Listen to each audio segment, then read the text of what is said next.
Hello and welcome back. Now this is the video where we're looking at the best playoff schedules as a whole. So we're looking at weeks 22 to 24 to try to find the best teams to pick from during your entire playoff section. So not necessarily week by week breakdown. We'll still cover that in the Sunday videos, but just look at some of the best teams here. And Washington stands out at the top, 11 games, 5 light nights. So that's going to get a lot of these guys in your lineup. If you're looking for some waiver ads, they have guys available, guys like Pacioretty. If TJ Oshie is healthy, he's really productive, has a nice peripheral floor, shot volume, hits, blocks, things like that. You also have some defensemen that you can potentially add. Rasmus Sandin is usually available on the wire. In terms of Winnipeg ads, you can find a couple of them on the wire. You're probably not going to get Toffoli. You can get some of the depth guys, though. You got Gabe Vilardi in the mid-30s in terms of his ownership. You've got Cole Perfetti, a lot lower than that, probably around 12%. So there are some available options for the Winnipeg Jets. In terms of LA Kings, they've got 5 light nights.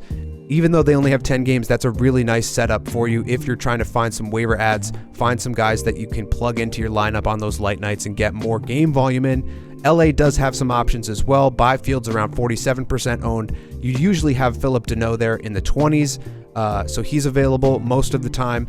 And then you also have some of the deeper league options, Arthur Kaliev. Every now and then still gets some power play time. He's 1% owned, so there's some options for each league format, league size, for the LA Kings. In terms of St. Louis, obviously shallow leagues, I'd be looking at Buchnevich. There are a couple of other guys. Jake Neighbors is usually around 10 to 15% ownership, and he's a relatively productive player. So with 3 light night games, 10 games total, that's not a bad schedule at all for St. Louis. There are other teams that play 11 games. You got Ottawa, but they don't have any light nights. You've got New York.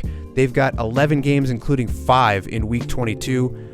So they're going to have some back-to-backs, which will get Jonathan Quick in the net, but only 1 light night game. And then Carolina as well, bringing in the big guns in the trade deadline. They've got 11 games, but only 1 light night.